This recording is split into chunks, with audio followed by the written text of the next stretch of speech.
better Memphis. Dyslexia is a learning disorder that affects reading fluency and accuracy, as well as speed, mistakes in spelling and grammar, and confusion about letters or words, and most often leads to frustration with those tasks for students. The cause is not fully understood, and there's no cure, but structured literacy instruction and other approaches have been known to be effective in overcoming those obstacles.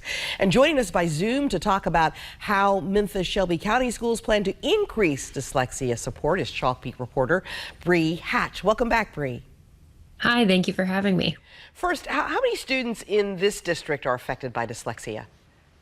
Yeah, so Memphis Shelby County School leaders said that there are about close to 5,000 students with characteristics of dyslexia. So that means they've been tested to show some signs or symptoms of dyslexia. The exact number of students diagnosed isn't really known because that needs to be determined by like an outside provider, like a licensed psychologist. And in your research, what would you find is the new strategy that MSCS will employ this year to help children with dyslexia? Yeah, so this is MSCS's first district-wide intervention program for students with characteristics of dyslexia. They're partnering with a provider, an outside provider called Reading Horizons. It's a literacy company. They have their own strategy for teaching structured literacy, like you were mentioning, using sort of like a marking system. But basically, MSCS aims to train at least one adult per school building in Reading Horizons strategy and run sort of like small group tutoring sessions to boost that support. Okay, and Reading Horizons, as you mentioned, which is, by the way, a Utah-based literacy company for those folks out there watching, as you said, will head up the training. Who will be trained and what will they do once they're trained again?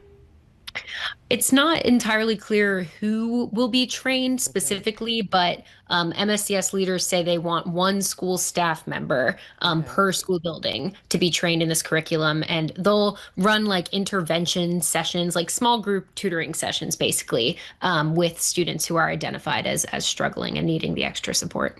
Okay, and were you able to determine whether this kind of approach has proved successful elsewhere? Yeah, so I talked to a local reading expert who works at Rhodes College, and she said, this program that's focused on structured literacy and phonics, it does help students with dyslexia or characteristics of dyslexia. There is a bit of hesitation about if the comprehension component is there, which the Reading Horizons leaders say it is. So that is one piece that we'll see how that skill develops. But yes, there is some research backing that this phonics work does help. Right, and that concern you were mentioned from the Rhodes College professor has to do with teaching for TCAP scores, which is what this is really about. What were the concerns that she expressed mainly? Yeah, mainly that TCAP it's a comprehension test. It's not just about phonics, sounding out words. It's questions asking about passages and reading comprehension, which Reading Horizons does have some materials with passages and longer text reading. So it's just a matter of if that comprehension piece is being specifically targeted in this support. Okay. And how much is this program going to cost the district, by the way? It's costing $540,000 around that for 1 year. Wow, that's a lot. And do they get anything more than the training to go with all that money? They get some materials, flashcards, these passages. Teachers or the people who will be trained will get like a scripted guide basically about how to run lessons. And that training is in there too. All right, well, we look forward to future articles from you and keep them coming.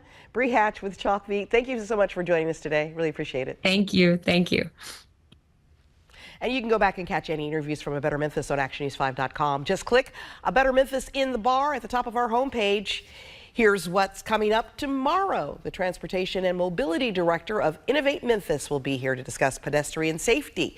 Plus, we'll speak with Leadership Bartlett about its work in the city of Bartlett.